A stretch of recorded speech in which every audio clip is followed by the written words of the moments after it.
Family and fellow soldiers, I'm the Professor, and this is the Moment of Truth.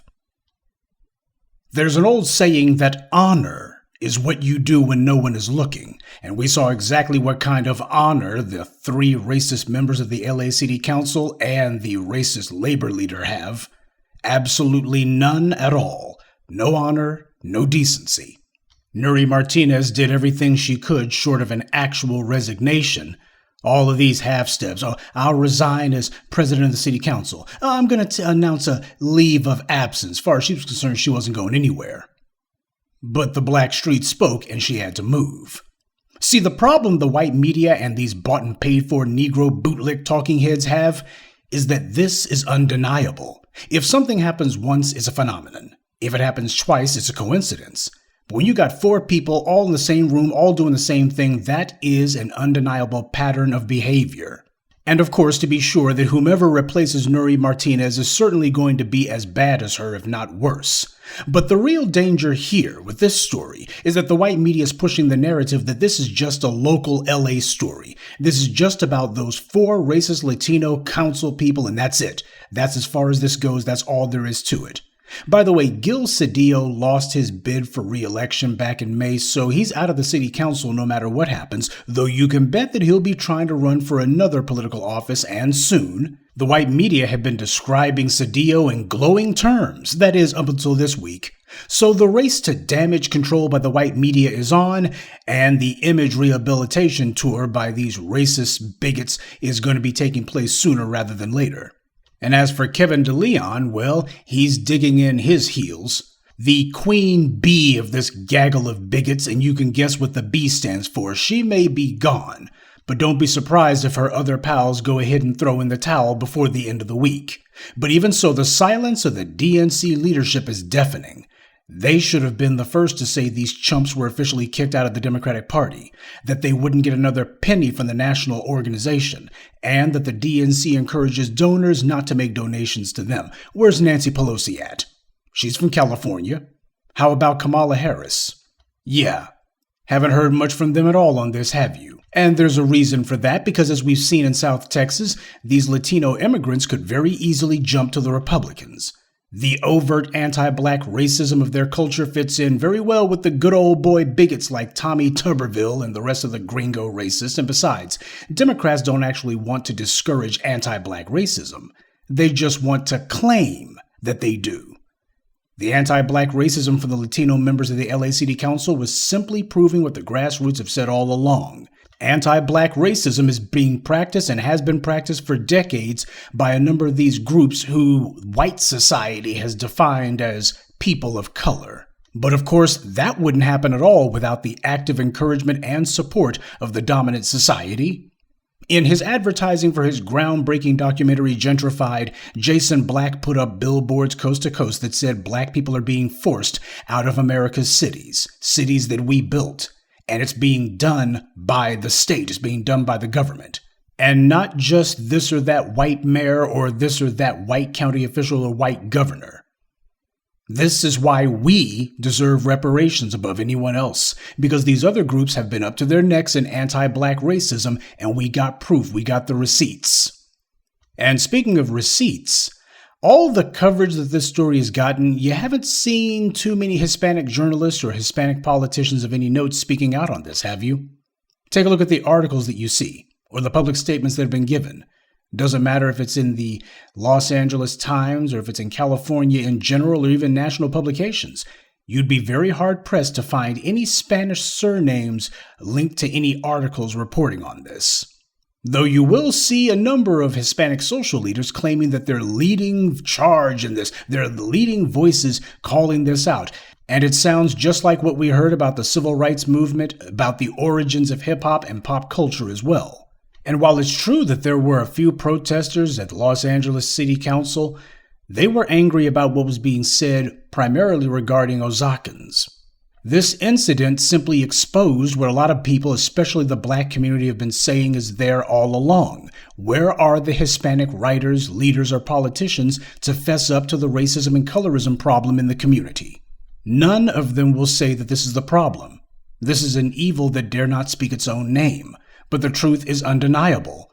The black media has been saying what the black grassroots have been saying, that you have a ton of incidents across the board, not just in California or just in Texas, but across the country, where you got these Hispanic business people or these Hispanic supervisors or politicians who have been putting out anti-black racism just as bad as the most dyed-in-the-wool good old boy white supremacist Republican.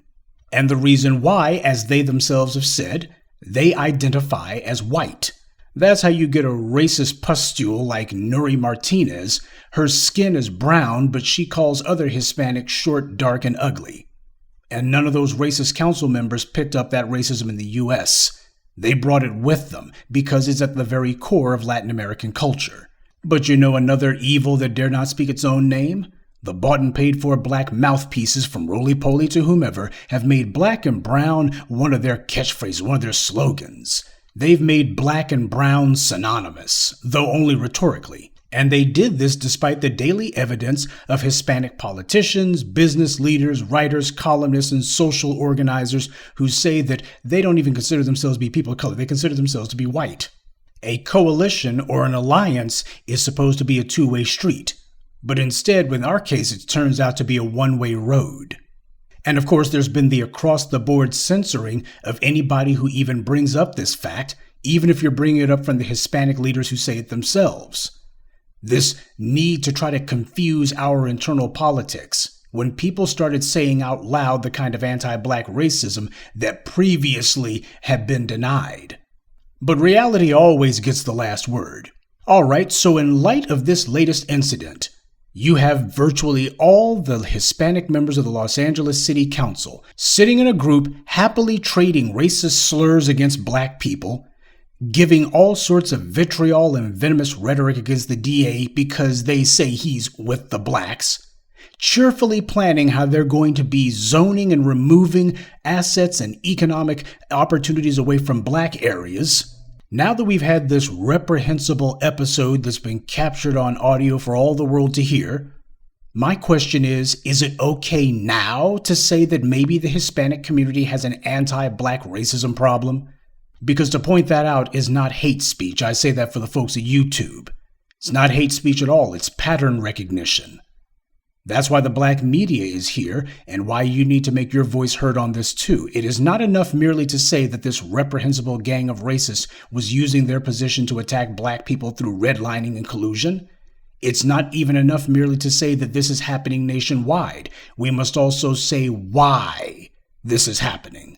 What the motivation is of these anti-black racists in the Latino community. Why is it coming from their community in particular? Why is it happening there? Because after 60 years of black mouthpieces on TV talking about a black-brown alliance and how our communities face the exact same problems and we got the exact same issues and we got so much in common and we're all in this together, we're seeing that that's a sentiment that only comes from the black community. And we have to make sure that we ask this question and ask it loudly, because what's going to happen now is there's going to be this aggressive across-the-board effort to say that now that Martinez and her pals are resigning, or at the very least are marginalized, well, that's the end of the problem. The mantra that you're going to hear over and over and over again will be, the city can heal. Same thing that they say after a black person's killed. Well, we got to just get past this so the city can heal. Mike Bonin, who perversely made this all about himself, he posted on Twitter that the city can't heal until they resign. Well, Malcolm explained why that's a lie over 60 years ago. Merely taking the knife that you stabbed us in the back with out of our backs, that's not healing. Only when the wounds that have been inflicted upon us have been repaired can it be said that we've been healed. But we are the only ones who can make that call. We are not healed when some white supremacist or white supremacist adjacent say so. Our word is the only one that is valid as to whether or not what's been done against us has been made right. But more than that, the people who continually carry out the anti-black racism can't be allowed to continue to do it. And there's a lesson in this for how black people should never have let anyone con us into looking for allies. All we wind up with are foul-weather friends. They're only around when things are foul, for them that is, and then the moment that we help them initiate some changes, they're gone. This is why we're owed reparations, because everyone has taken part in benefiting from oppressing us. The conditions we endured for centuries have not ended.